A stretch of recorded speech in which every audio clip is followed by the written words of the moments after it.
The tray slipped before Amara even realized her fingers had gone numb.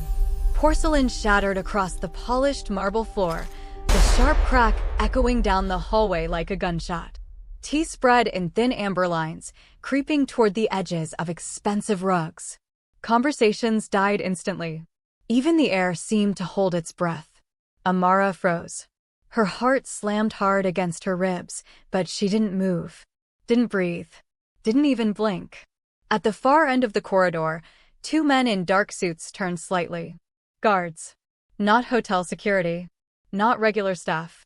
These ones didn't smile. Didn't speak unless necessary. And when they did, people listened. They glanced at the mess, then at her. Amara lowered her gaze immediately. "I'm sorry," she whispered, dropping to her knees as she began picking up the shards with trembling hands. One of them scoffed softly. Then they turned away from her, stepping a few feet aside. And that was when they started speaking. Russian. Amara's hands stopped moving. One of them muttered, "Tomorrow morning." Her breath caught. The second man responded, his voice low, almost bored. "The car is already prepared." A cold weight settled in her chest. She didn't look up. Didn't react. But every nerve in her body sharpened. The first one added, "He won't survive." Amara's fingers tightened around a shard of porcelain until it cut into her skin. They kept talking. Calmly. Casually. As if they were discussing the weather. As if they weren't planning someone's death. "The explosion will be quick." Amara swallowed hard. Explosion. Her heart started racing now. Not panic. Something worse. Clarity. She understood every word. And they had no idea. They assumed no one here spoke Russian. They assumed wrong. She forced herself to keep moving, picking up the broken pieces, keeping her head down. But her mind was no longer in that hallway. Tomorrow morning. A car. An explosion. Someone was going to die.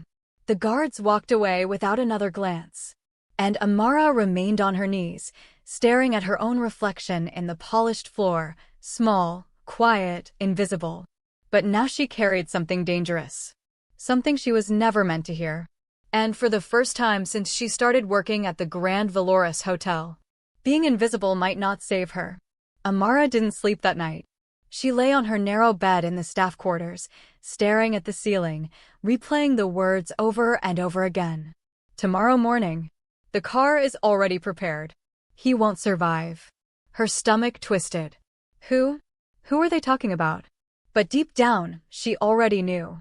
There was only one man in the hotel important enough, dangerous enough, to require that kind of precision. Kang Dae-Hyun. Even his name carried weight. People didn't say it loudly. They didn't say it twice. He occupied the penthouse floor, surrounded by men who watched everything and trusted no one. Rumors followed him like shadows, organized crime, power, money that moved in silence. Amara had seen him only once. He had walked through the lobby without looking at anyone, his presence alone enough to silence the room. Tall. Controlled. Untouchable. A man like that didn't die by accident. If there was a bomb, it was meant for him. Amara turned onto her side, pulling the thin blanket tighter around herself. "This isn't your problem," she whispered. Her voice sounded small in the dark. "You didn't see anything. You didn't hear anything." But her mind wouldn't let it go. Explosion. The word echoed louder now. She imagined it. The car leaving the hotel. A moment of quiet. Then fire. Smoke. Chaos. And someone gone. Her chest tightened. She sat up abruptly. "No," she muttered. But another thought followed immediately. What if she was wrong? What if she misunderstood something?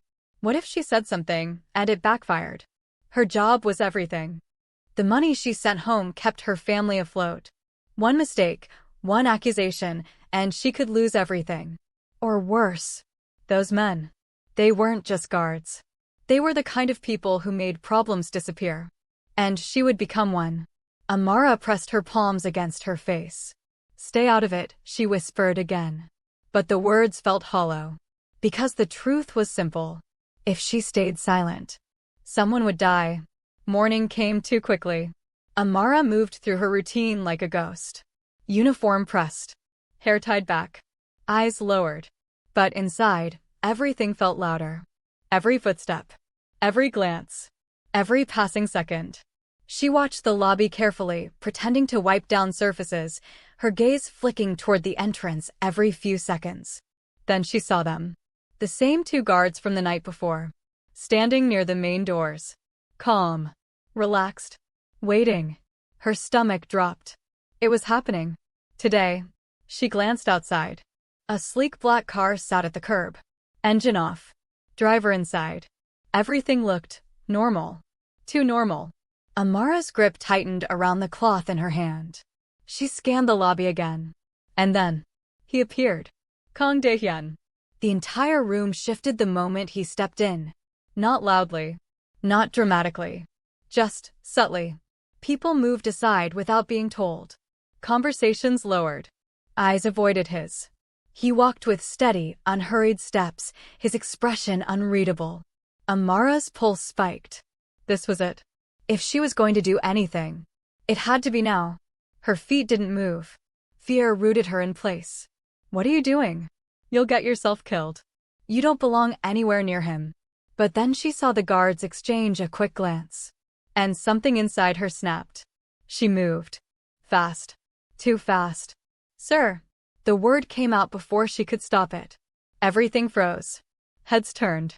The guard stiffened. Dae-Hyun stopped walking. Slowly, he turned. His eyes landed on her. Cold. Sharp. Assessing. Amara's throat went dry. She hadn't thought this far. Hadn't planned what to say. But it was too late now. Two guards grabbed her arms immediately. What are you doing? One snapped. Let go of me, she said, struggling. Sir, I need to speak to you. You don't speak to him, the guard growled. Dae-Hyun raised a hand. Silence fell instantly. The guards froze. He stepped closer. Amara felt her heartbeat in her ears. Up close, he was even more intimidating. Not loud. Not aggressive. Just controlled. What is it? He asked quietly. His voice was calm. Too calm. Amara swallowed hard. Don't get in that car, she said. The words hung in the air. Heavy. Dangerous. The guards exchanged looks. One of them laughed softly. What kind of joke is this? Amara shook her head. I'm serious. Dae-Hyun's gaze didn't waver. Explain. Her hands trembled, but she forced herself to speak. I heard them, she said. Last night. 2 of your guards. The air shifted instantly. The 2 men near the door straightened. Their expressions hardened. You're lying, one of them said sharply. Amara shook her head again. They were speaking Russian, she continued, her voice steadier now. They said the car is prepared. That the explosion will be quick. That you won't survive. Silence. Thick. Uncomfortable. Then one of the accused guards stepped forward. She's making this up, he said. Trying to cause trouble. Dae-Hyun didn't look at him. He was still watching Amara. You understand Russian? He asked. Yes. How? My neighbor growing up, she said quickly. She taught me. I kept learning. A pause. Dae-Hyun's eyes narrowed slightly. And you expect me to believe, he said slowly, that 2 of my own men openly discussed an assassination, within earshot? Amara's chest tightened. They thought no one would understand them, she said. Another pause. Tension crackled in the air. One of his men leaned closer to him. Sir, this is a distraction. We should proceed. Amara's voice broke through. If I'm lying, then test it. Everyone turned to her. She swallowed hard. Send the car without you. The room went still again. Dae-Hyun tilted his head slightly. Considering. Measuring. Then, finally. Do it, he said. A ripple of shock passed through his men. Sir. Do it. No one argued again. Orders were given quickly. The driver was instructed to proceed. The car engine started. Amara held her breath. The guards who had been accused stood rigid, their expressions unreadable. Dae-Hyun didn't move. He simply watched. The car pulled away from the curb. Seconds passed. Then a minute. Silence stretched. Amara's heart pounded so loudly she could barely hear anything else. What if nothing happens? What if you're wrong? What if? The explosion tore through the air. A deafening blast echoed down the street. Windows rattled.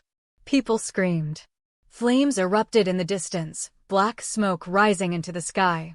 The lobby erupted into chaos. But Dae-Hyun didn't flinch. He just stood there, watching. Then slowly, he turned his head and looked at Amara. Everything changed in that moment. The aftermath moved fast. Too fast. Orders were shouted. Phones rang. Men rushed in and out. The guards who had been accused were gone within minutes. Taken. No explanations. No resistance.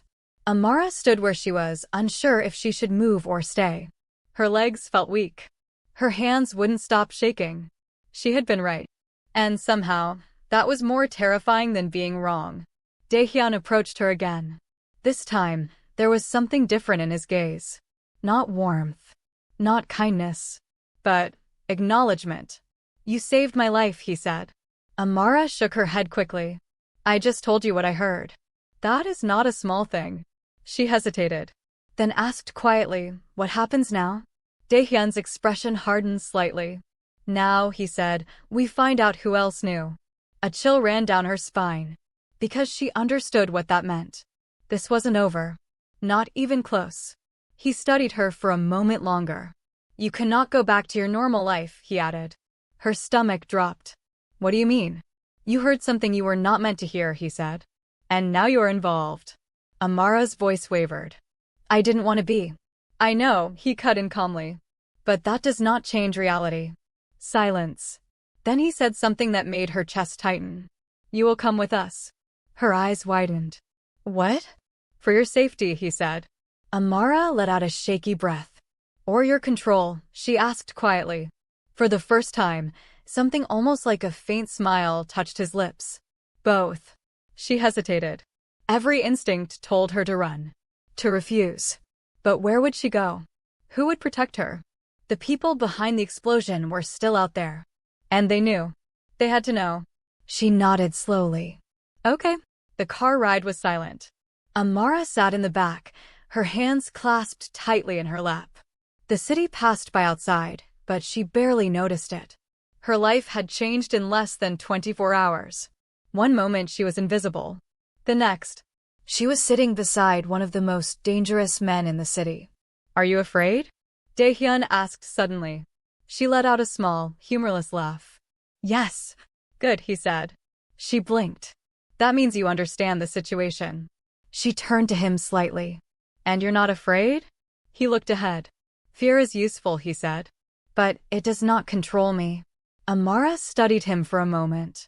Then asked, do you trust me? A pause. Then, I believe you, he said. Trust is something else. She nodded slowly. That's fair. Silence settled again. But this time it felt different. Not empty. Just uncertain. After a moment, he spoke again. Why did you do it? Amara frowned slightly. What? Warn me, he said. You could have stayed silent. She looked down at her hands. I tried, she admitted. And? She swallowed. I couldn't. A quiet beat passed. Then he nodded once. That is rare. Hours later, as the sun dipped low and the city lights began to glow, Amara stood by a window in a place she didn't recognize. Safe. For now. But not free. Her reflection stared back at her. She looked the same. But everything felt different. Behind her, footsteps approached. She didn't turn. Someone else was involved, Dae-Hyun said. Her chest tightened. I thought so. They are still out there. A pause. Then, they know the plan failed. Amara closed her eyes briefly. And they know I heard them, she said. Yes. Silence. Heavy. Then a phone on the table buzzed. Dae-Hyun picked it up. His expression didn't change as he read the message. But something in the air shifted. What is it? Amara asked. He looked at her. Then turned the screen slightly. A single message stared back at them. You weren't supposed to understand Russian. Amara's breath caught. A chill ran down her spine. They were watching. They had always been watching. And this was only the beginning. If you made it this far, don't forget to like the video, subscribe for more intense stories like this, and tell me in the comments. Would you have warned him? Or stayed silent?